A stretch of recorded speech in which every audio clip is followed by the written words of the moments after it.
começou, como eu falei para vocês, em 83.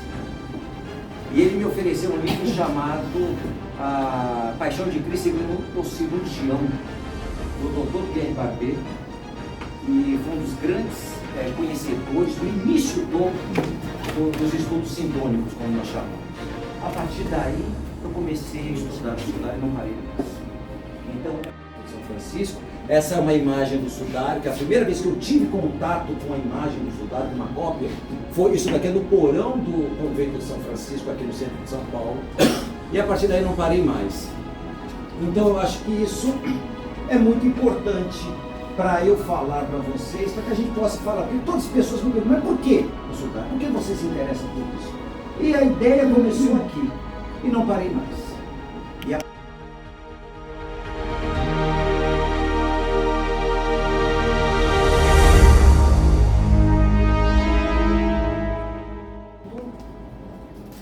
A igreja cristã, e quando eu digo igreja cristã, eu digo toda a igreja surge muito monte, e de lá ela vai se expandindo. E nós temos de ter essa visão.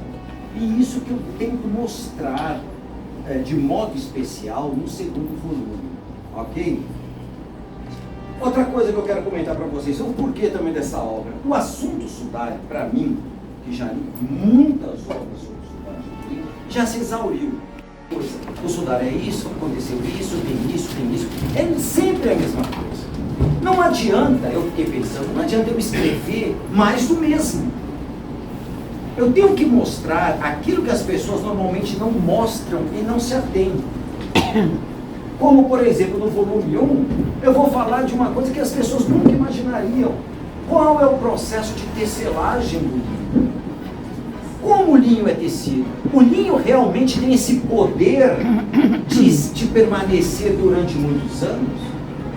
O linho é frágil como o nosso tecido, de algodão, por exemplo? Então são perguntas, muitas vezes, que as pessoas fazem e não tem resposta. Eu tive um longo processo de pesquisa para entender todo o processo de tecelagem. Porque eu, enquanto professor, eu penso o seguinte: para que eu possa dar uma aula, eu preciso compreender a coisa. E eu preciso acreditar na coisa. Se eu não acredito, eu não falo. Eu tenho um defeito, claro, eu não falo. Um exemplo, muitas pessoas... Eu vou dizer para vocês que eu procurei. Eu não achei. Eu tenho uma imagem de cidade em altíssima resolução de Turim. Olha, eu trabalho com imagem há muitos anos. Ampliei, busquei, eu não enxerguei. Então eu não posso chegar para vocês e falar sobre isso. Pode ser que...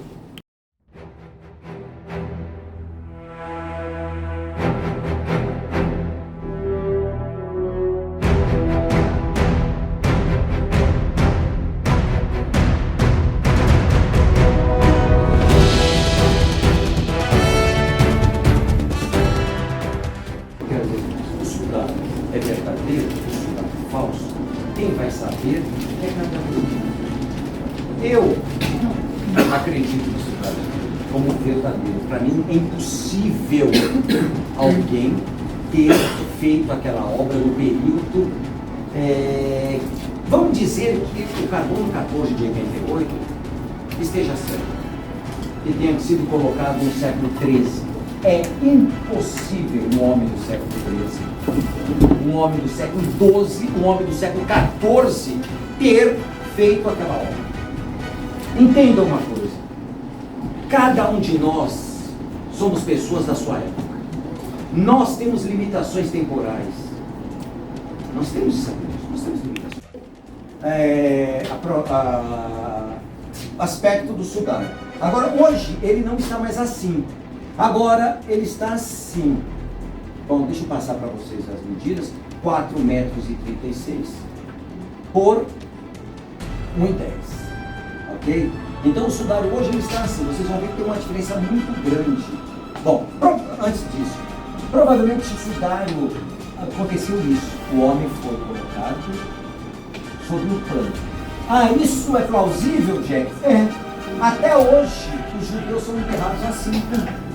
Até hoje, os muçulmanos são enterrados assim.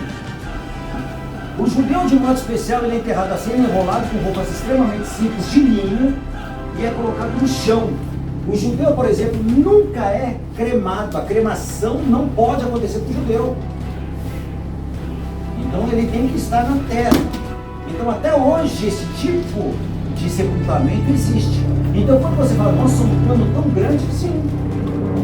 Você não esqueça que você tinha de enrolar o homem, você amarra o homem, depois você faz um pacote. E você coloca um pano em cima. Lembre, Jesus, provavelmente o homem do sudário, ele foi crucificado. Provavelmente ele teve tetania, ele morreu de tetania. Ele foi asfixiado pelo próprio presunto. Quando tiraram da cruz, nós temos várias imagens desse meio de Jesus da cruz. Só que está lá, ele morre. Não, provavelmente ele foi tirado duro. Para ele colocar nessa posição aqui, repare que no sudário Jesus está assim, o homem do sudário está nessa posição, os braços estão assim. Provavelmente ele já devia estar na tetania e fizeram uma força gigante para fazer isso. Ele ficou nessa posição e foi amarrar para cima, para não voltar, senão voltaria.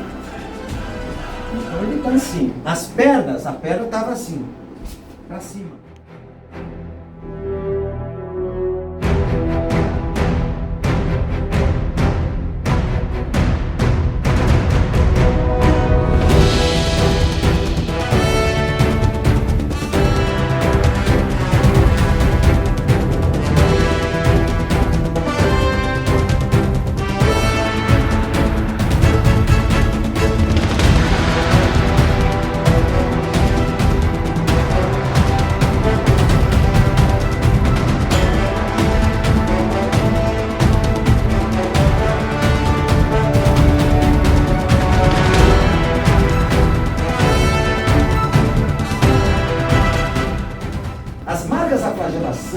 Só vão aparecer na arte lá por volta do século XIV, em meio à peste, é uma cruz específica chamada Peste Kreuz, a cruz da peste, que era uma época que a peste estava proliferando no mundo, e o que acontece? Os artistas faziam na imagem de Jesus pústulas, como se fossem as pústulas da doença, para que as pessoas vissem no Cristo as suas dores e sofrimentos, mas não a marca da flagelação, sem contar o pulso, que marca o pulso. E a arte mostra onde? Na palma da mão. Só no século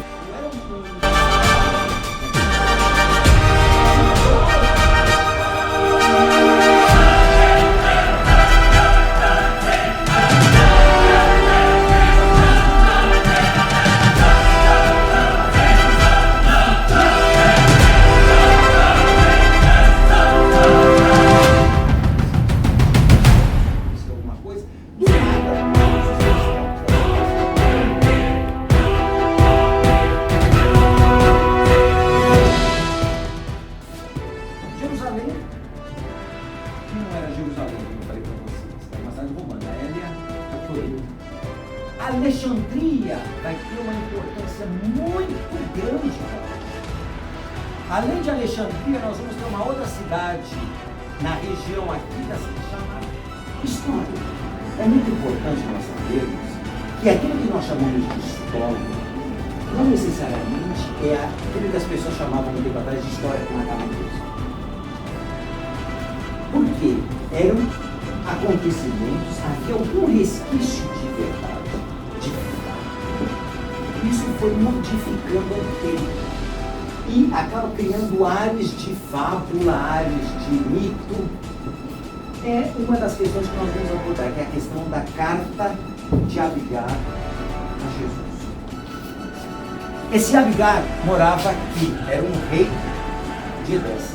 Aqui era uma região chamada Osroene. Era um reinado, havia um reino, era um reino cliente de Roma. Então era dominado por Roma e eles não tinham seu rei. Como lembra aqui na Judéia tinha Herodes? Herodes era um rei cliente. Você fica lá como governador, você paga, não tem problema, pode ficar, não tem problema. Então a mesma coisa a Bíblia. Diz a lenda que esse cara, ele estava tendo uma crise muito ruim e ele ouviu falar de Jesus. Ele ouviu falar de Jesus. E ele pede para um servo ir a Jerusalém, chamar Jesus para Edessa, para que ele pudesse curá-lo. A ideia é essa.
A imagem dele. Isso tudo aqui são várias imagens.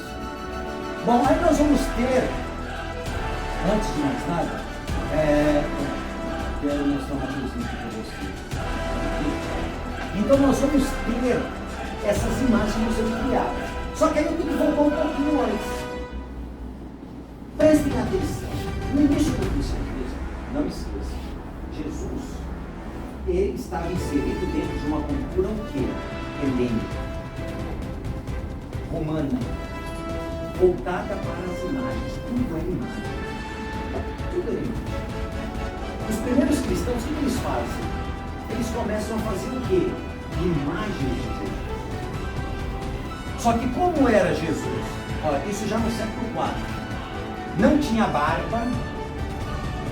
O cabelo dele era um cabelo romano. Era um cabelo da elite. A roupa era uma roupa romana.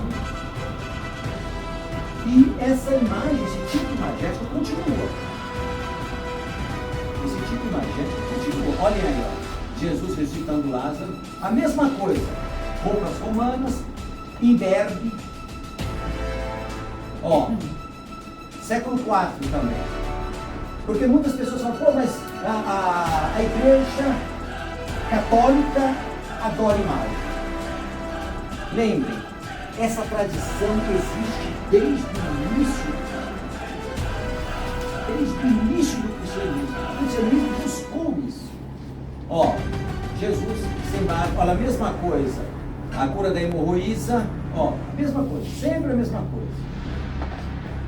O bom pastor, Jesus samaritana, sempre é um jovem, repare, é sempre jovem, sem barba, porque a figura que eles faziam, na realidade, era a figura de um herói. Herói mítico, herói grego, herói romano. É sempre um herói, o herói sempre é jovem, é sempre sem barba. Você não vai ver um herói barbudo, aquela coisa com carnudo, não. É sempre plano nesse sentido. Só que, de repente, na virada do século V, Jesus começa a se representando de uma maneira diferente. Jesus passa a se representar com barba, com cabelo comprido, com o rosto mais velho, mais sério, mais carrancudo. Por que essa mudança de ritual? Por que na passagem do 5 para o 6 ou do 4 para o 5 houve essa ruptura brusca? Olhem essa imagem. Essa imagem é a imagem que eu usei para fazer a capa deste livro. Quem fez a capa fui eu. A base que eu fiz da capa é o Sudário de Turim, que eu decalquei com essa imagem. Este é um Cristo pantocrato. Este Cristo pantocrato, é do século VI, da passagem praticamente do século V para o século VI. Este Cristo Pantocrator é pintado em eucástica, ou seja, cera, que eles queimavam. Quando este Cristo foi pintado, este Cristo, por um milagre, ele foi salvo. Por um milagre ele foi salvo. Porque todas as imagens de Jesus dessa época, todas foram destruídas por causa de um evento que aconteceu na Igreja Oriental chamado iconoclastismo. Todas as imagens foram destruídas. Nós já vamos entender o porquê dessa imagem. Continuando o nosso livro, como eu falei para vocês, nós vamos chegar a falar sobre a história.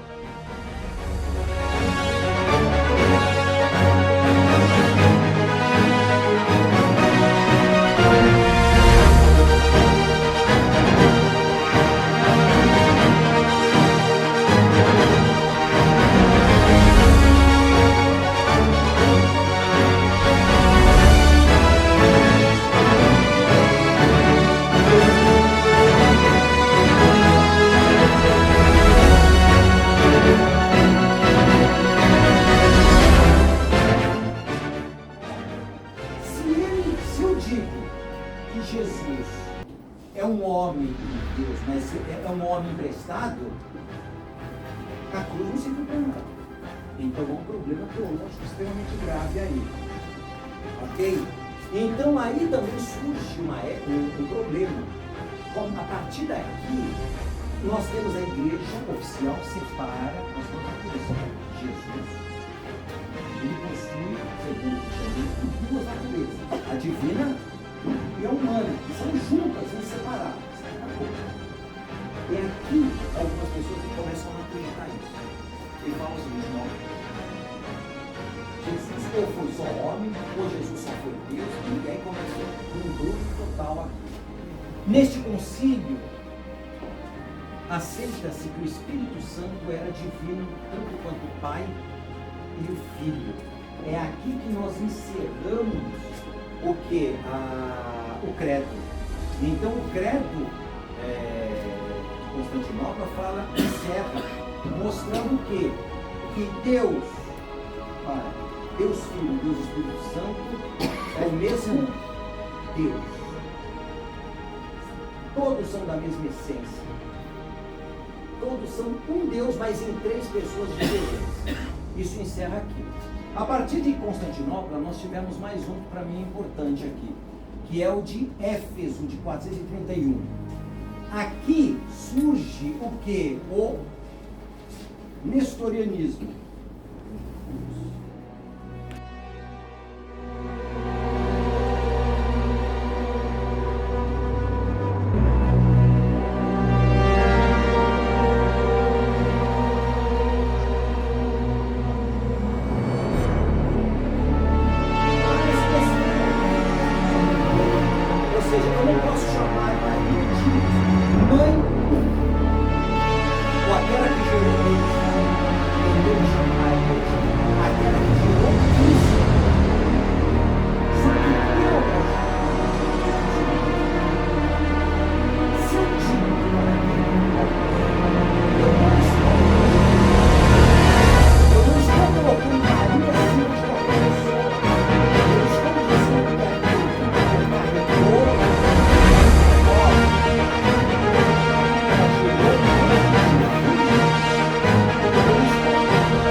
quebra a ideia de redenção.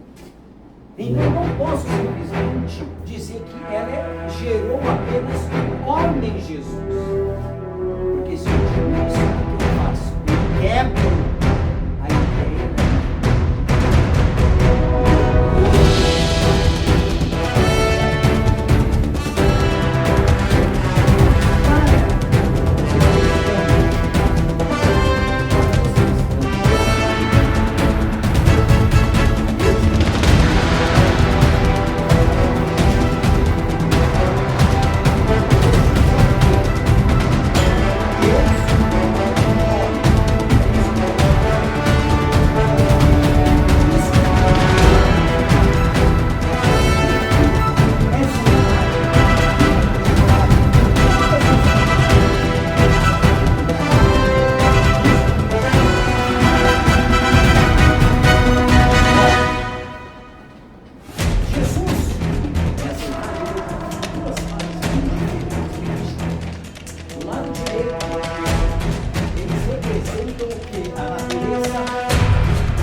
Esse saltério foi logo depois do final da onda iconoclasta. Então eles começam a criticar e a mostrar os malefícios da iconoclastia. Então eles mostram aqui Jesus sendo crucificado, sendo sangrado, e eles mostram a mesma roupa dos soldados, ele põe os patriarcas, que eram os príncipes de Constantinopla, destruindo, porque ele está com a mesma lança, apagando a imagem de Jesus, ou seja, apagando as imagens. Vamos destruir. Então isso daqui, ele usa a mesma ideia. Vamos lá. Bem? Aí nós temos a